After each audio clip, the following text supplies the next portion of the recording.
By the time you realize what this story is actually suggesting, it's already challenged everything you thought you knew about history, religion, and truth. Before you read it, before you buy it, find out if it's worth your time and money. Today we're going to be looking at The Da Vinci Code by Dan Brown. This is the second book in the Robert Langdon series, but here's the important part. This one works exceptionally well as a standalone.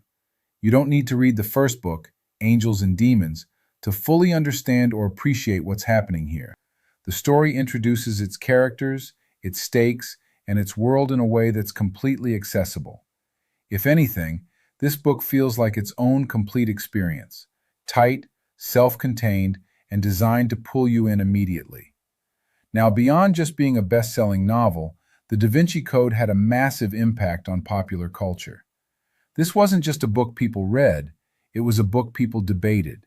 It sparked conversations about religion, historical narratives, hidden symbolism, and the idea that what we accept as truth may not be the full story. It blurred the line between fiction and historical speculation in a way that made readers question institutions that are rarely questioned. And then, of course, it crossed over into mainstream entertainment with a major film adaptation, further expanding its reach and influence. For a period of time, this book wasn't just popular, it was everywhere. And whether people agreed with its ideas or not, it got people talking and thinking. What if the greatest secret in human history wasn't buried, but protected in plain sight? In the Da Vinci Code, a Harvard symbologist is pulled into a deadly race across Europe, where every clue challenges everything we think we know about religion, history, and power. As cryptic symbols unravel and bodies begin to fall, the line between truth and deception becomes dangerously blurred. And by the time the final secret surfaces, you're forced to ask, was this ever meant to be discovered? Here's how this works. I'm going to walk you through the first quarter of the book in detail, so you can really understand the setup, the characters, and where the story is headed. Then I'll shift into a broader synopsis of the remaining 3/4 of the story, keeping that part spoiler-free so you can decide if it's something you want to experience for yourself.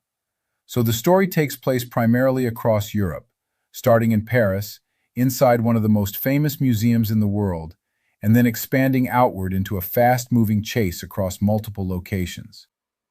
At its core, this book is about the search for a hidden truth, one that has been protected, concealed, and possibly manipulated for centuries.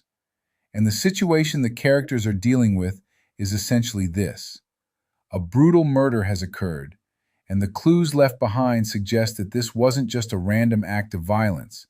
It was intentional, symbolic, and connected to something much larger. Something that powerful groups may be willing to kill to protect. Early on, we're introduced to Robert Langdon, who is a Harvard professor specializing in symbology. Essentially, he studies symbols, codes, and hidden meanings embedded in art and history. Alongside him, you have Sophie Neveu, a cryptologist working with the French police. And what's important here is how they connect. Sophie is directly tied to the victim in a deeply personal way. Langdon is initially brought in as an expert, but quickly becomes a suspect. Both of them are forced into a situation where they can't fully trust the authorities around them. What makes these characters matter early on is that they are not in control. They're reacting, adapting, and trying to survive while simultaneously trying to understand what they've been pulled into. So as the story begins, we're thrown directly into a high-stakes moment. Jacques Saunière, the curator of the Louvre, is being chased through the museum. He knows he's going to die, and instead of trying to escape, he uses his final moments to leave behind a series of clues. And this is important because his death isn't just a tragedy, it's a message. Every symbol, every number, every placement of his body is intentional. From there, things start to shift when Robert Langdon is summoned to the Louvre by the French police.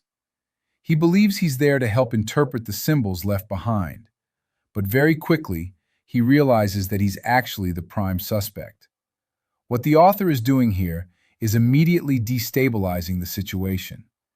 The person who is supposed to help solve the mystery is now part of it. As we move further in, Sophie Neveu intercepts Langdon and reveals that the police are planning to arrest him. She doesn't believe he's guilty, and more importantly, she has her own reason for getting involved. This introduces a major shift.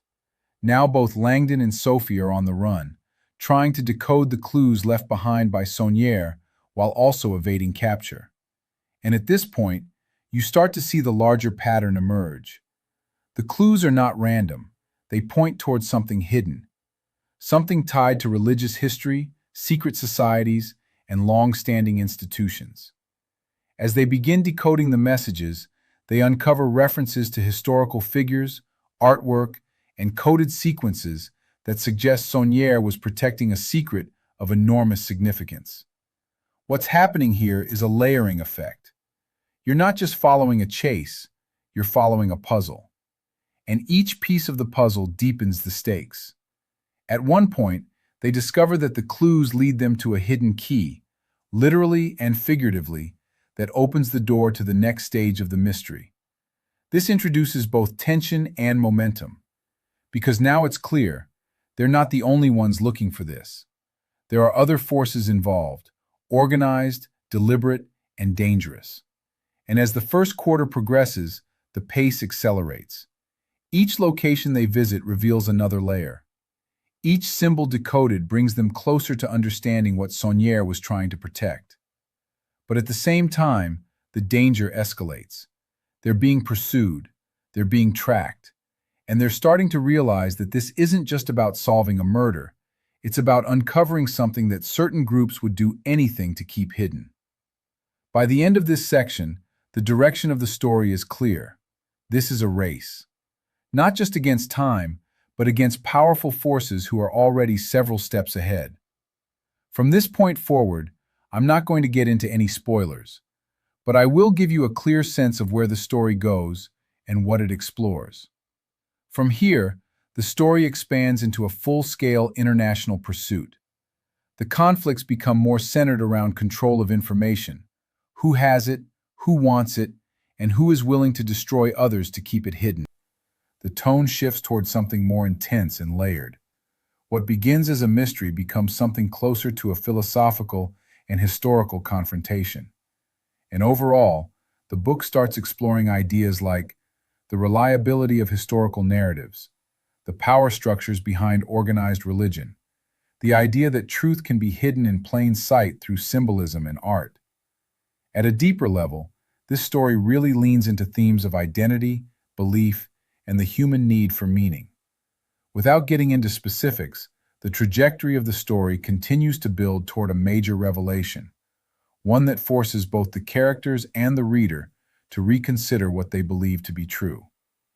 What this book does well is pace and engagement. It moves quickly, it keeps the stakes high, and it constantly gives you something to think about. The integration of real historical references with fictional storytelling creates a sense of realism that pulls you deeper into the narrative.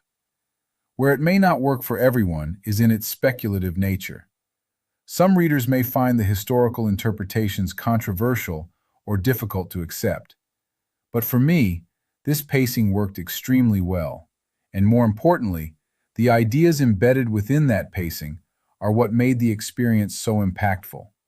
Because what the Da Vinci Code really does, beneath the chase, beneath the puzzles, is it reframes how you look at symbols altogether.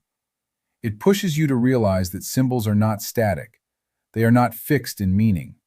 They evolve, they get reinterpreted, and in many cases, they get repurposed by those in positions of influence. What the book suggests, sometimes subtly, sometimes very directly, is that symbols have always been tools of power. They are used to communicate, but they are also used to conceal, to redirect, and at times, to control narratives. And that idea alone is powerful, because it forces you to rethink historical truths that you may have never questioned before. Things that once felt definitive start to feel interpretive. The familiar becomes uncertain. And suddenly, you're not just reading a story, you're actively analyzing the world around you differently. You start noticing symbols in architecture, in art, in religious iconography. And instead of taking them at face value, you begin to ask, who created this? What did it originally mean? And has that meaning been changed over time? That shift in perspective is where this book had a real cultural impact. Because when this novel reached mainstream popularity, it didn't stay confined to fiction. It spilled into public conversation. People began discussing religious symbolism, questioning historical narratives, and debating interpretations of art and theology in everyday settings, not just academic ones. It made symbolic literacy feel accessible. It made people curious. And in some cases, it made people uncomfortable because it challenged long-held assumptions. So when I say the pacing worked for me, it's not just about speed. It's about how efficiently the book delivers these ideas without ever slowing down. You're constantly moving forward in the story, but at the same time, your perspective is being reshaped in real time. And that combination, fast-paced storytelling layered with ideas that challenge how we interpret history and symbolism, is what made this theme so powerful, and ultimately, what helped this book leave such a lasting imprint on popular culture. This is the kind of book that will resonate most with people who enjoy fast-paced thrillers, intellectual puzzles, and stories that challenge conventional thinking. If this helped you get a better sense of the book, consider subscribing. I'll be doing more breakdowns like this. Also, a like to this video would be highly appreciated. If you know anyone that might enjoy this book, please share this video with them.